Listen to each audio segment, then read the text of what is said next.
birine beddua veriptir diye. Bir erki adam bir denana başka bir erki adamın bolup beren hoş gününe radi bolmany, başka bir denanan hoş bolup beren gününe bahyçylyk edip beddua veriptir diye. Beddua berilen adam, şu beddua beren adamın teoriyönden, dosundan, yarından haberli bolýar ki o falany sana beddua berdi deyip. Bu beddua berilen adam da gahary gelip, şoňa narahat bolup, haýty bir men yalandan işan etlerin ýanyna barýa, porhallan ýanyna barýa, beddua berýärlerin ýanyna barýa, jadugerlerin ýanyna barýa, bu da oň tersine beddua beripdir diýer. Inşa arada ahunaga hukm näme diýip sorapdy oldy. Şunda bilmem aýtýan adam o da bir adam ma başka bir adamın tersine beddua berýär, bu da narahat bolup gahar gelip müň tersine beddua alýar. Indi şu sorap duran adam namally adam, dehretli adam, meçitli adam ahunaga men gaharmy bir iş etdim, men hukmum näme bolýar? Bir gurrun ikilenizden şu gurrun ortaga geleni bäri men öýümde kän kep gurrun döregülýär. Qıyıqçıyıq döregüli, ərhleyin ananaqlar ha kep gurun döregüli, günonşuk bataş form dağınan diyeline çügüli, ahunaga diye şeyde bir yağdaylardan qutulman yolu näme? Qutulman yolu näme diye, necat yolu näme diye, men näme deyin şeyde bir yağdaydan ne? Necat tapmadan çizilmedi. Diqqet Müslüman doğullum. Bizim Türkmen ilaramızda şu beddua deyip aydılıyanda da şeriatda şoňa jadu diýilýär. O zaman bizim Türkmen ilaramızda ne kadar Müslüman doğulumuz dini talimattan birken haber bolmadık direktli ortam kullu men jadun kabul edemek diýmeler var. Eşdiýäňiz dämi? Men kullu ýürek bermeýän oňa men onu kabul edemek diýmeler var. Harinki Müslüman doğulum dikkat edin o da Kur'an maňa taňa delil, Peýgamberimiň hadisi maňa taňa delil, mezhep maňa taňa delil, bir dadyň balygyna din urda ýoklugyny hukm bermek bolsa, hetmin şo şeriatdan sorak görmek bolar. Barın görün 102-nji ayet Sure Bakara'dan bar görsen Allah tebarek ve taala şu bedduadaky ba täsir edipdir. Şu jadudaky ba täsir edipdir. Nagdar güýç bar şonna, nagdar gudrat ba yufarriquna bihi beynel mer'i we zawjihi diýip. Yani şu beddua bermeklik bilen, şu jadu etmeklik bilen hele erkegi uruşturýarlar, araç bilen judaý getirýärler, talak getirýärler diye.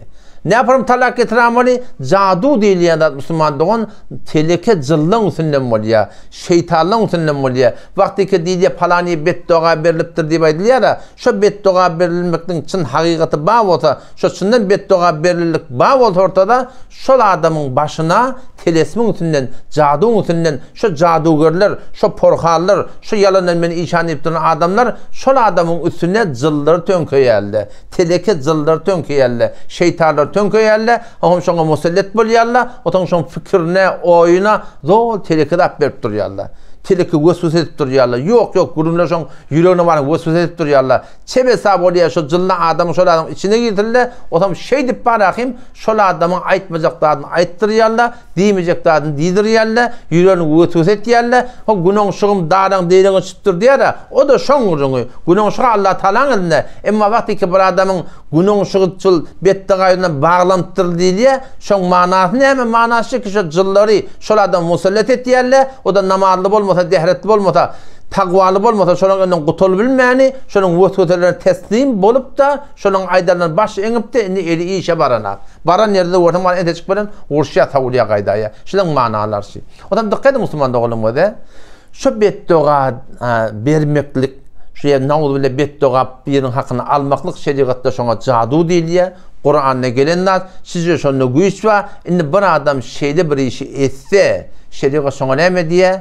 Doguşýan okan ayetim var ahim. 102-nji ayet Sure Bakara'da ve laqad alimu lemen ishtarahu ma lahu fil ahireti min halaq diýip toxtaýar. Her kim ki jadu etýär, başga bir tersine beddua alýar, ki şu jadu etdi bolýar, Hudaý Taala ol adama kıyamat ýok diýipdir. Mezhep boýunça da haýty bir adam jadu etse şu adam Müslüman doğulam kafir diýip aýdylýar. Näme diýip aýdylýar? Kafir diýip aýdylýar. Kullen Kur'any inkar eden şo, şeriaty inkar eden şo, dini inkar eden şo, weleňki dili bilen şo ady aýtmasa da.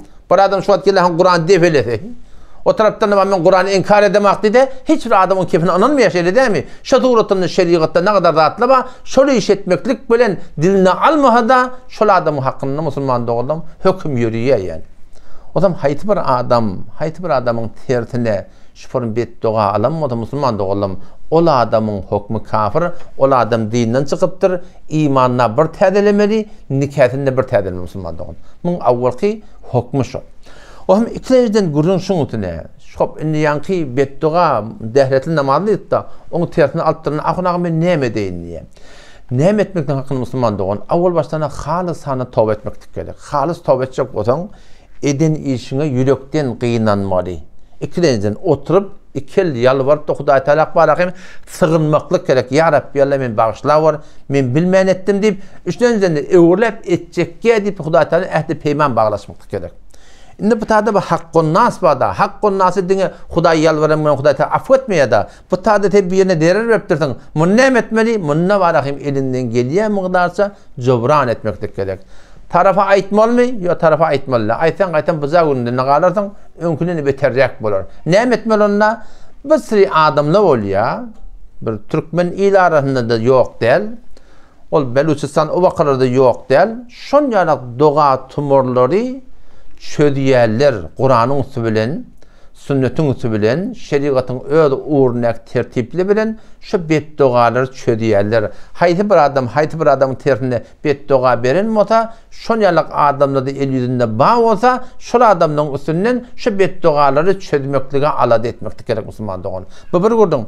Ondan soňramda eger ehýanyň şeýle bir adam bolmasa, çödü bilenak, ya hulata her bu toğratdan eli yetenek, ya ortadan nagada adamdan şöyle etdiğin adamdan qatı bir daş yurtda oraya gitmek gelmeklik kıyım oraya. Hulata bir her toğratdan bolmasa onu bu adam şol adam hakkında hayır dua etme bulur.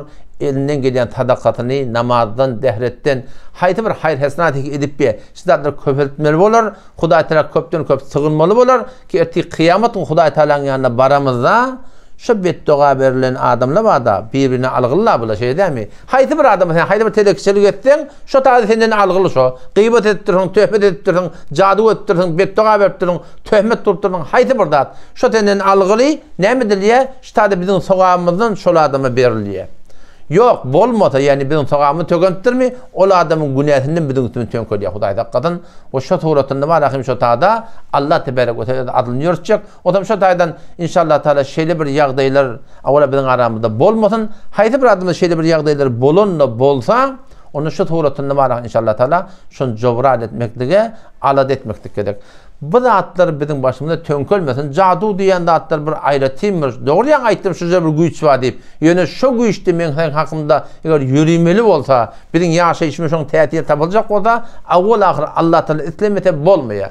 Allah Taala haçan isleýe bizim mara ýaşaýyşynda cadunyň eseri görünmekligi musulman doğulun bizim günahlarımız sebep bolýar. Bizim Allah Teala'nın nazar rahmetinden düşmekligine sebep bolýar. Bizim reba, derset, şoňa medet baran pulusyna pul çekip iýmekligine sebep bolýar. Bizim oňa töhmet turup Hudaý Teala'nın nazar rahmetinden düşmekligine sebep bolýar. Otamşa adam günahlardan gaçsak, günahlardan tövbe etsek, istigfar etsek, namazlara paýbent bolsak, namazyma paýbent bolsak, şu okuymaly dogalara paýbent bolsak, inşallah şonuň bereketine bu cadulatlaň baňa musulman doğun hiç bir eser edip biljek dady ýok. Aýtjak Kur'anym şu jere güýç wadilerini ondan gorkup durmaly, şu yaradandan gorkmaly ki yaradan islemede hiç bir zat bolmaýar musulman doğun. Allah temiz tawfik bersin. Wassalamu aleykum we rahmetullahi we berekatuh.